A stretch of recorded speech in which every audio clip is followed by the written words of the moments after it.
Wow.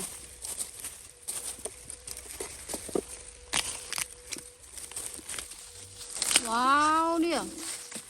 Anh đi lúc lỏng phân nè này vậy đó. Là đi ở dân cách mà cái lại đi ban mà thổ bông ôn lợi dân chặt đang thổ mà cái lại cái niệm mới có một phây bông ôn chứ đang thêm mà phây đang nó chỉ ra thường ấy không có cắt trao tên như là mấy tập hột phèn trắng đấy mà lợi dân tập hột ngó kia tập bông ôn tập lợi dân đo lấy bông ôn vạn hay tình hình tích bông ôn được xa tại cái thổ nó mới hưởng thông tịch trận đấy này là đo có một phây hái thì mới công đi.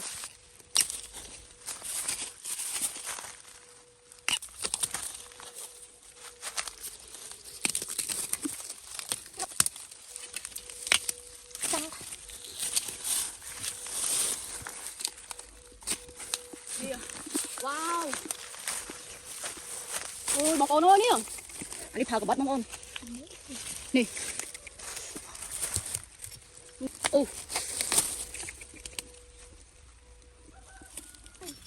Wow, nè bông ôn ơi, tôi đi lọ kháng á.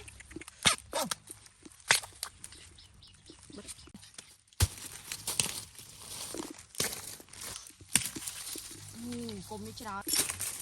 Nè bông ôn thì nữa tập bèn cùng đi chờ kháng bông ôn nó nhom cạch kháng không nó ban hay gì cho đập cùng ấy nè ban đập cái hà cạch ban đập tập bèn này lưỡi đi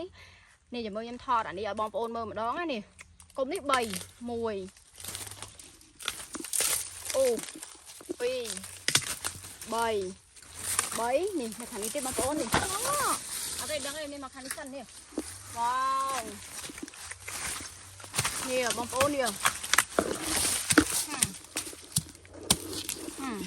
buồn đấy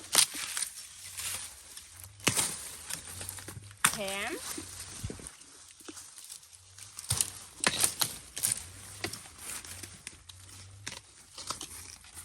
đấy cái muối là hàng không tết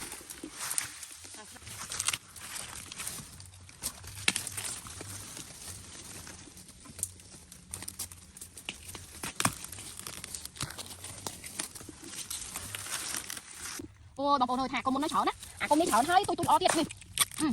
ngô nhỉ cặp mấy vô bạch cặp bông ôn và những ấy thử cặp đi á lật đây là tôi nói kìa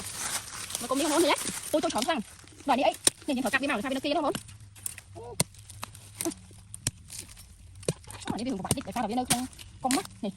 nè mà cái tôi đi có nhà là phải kéo nó nhẹ thế anh thôi của tôi mang mà chỉ một ca thật má giờ đấy thật cặp đi hết nè mình ó nó bông ôn bên thiện nè muốn đi trước nhé đi anh lại này anh còn con thấy bông ôn đôi lại nhé nè như mình lo con đi kia này nhưng mà cho tên rồi muốn đi ngon này anh bỏ má từ làm tiếp anh đi dân cạch mà nhá bông ôn anh đi mà học con hái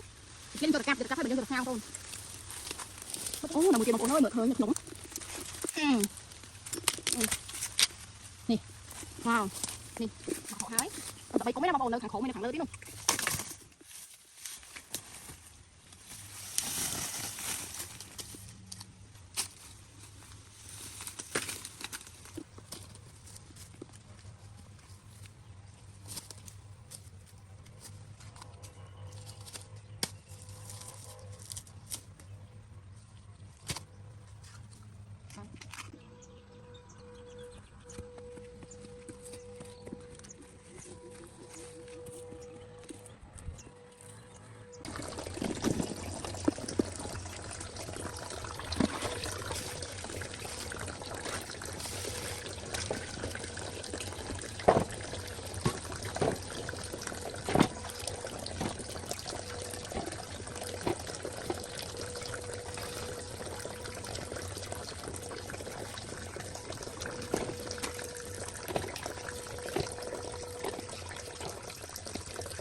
giờ cầm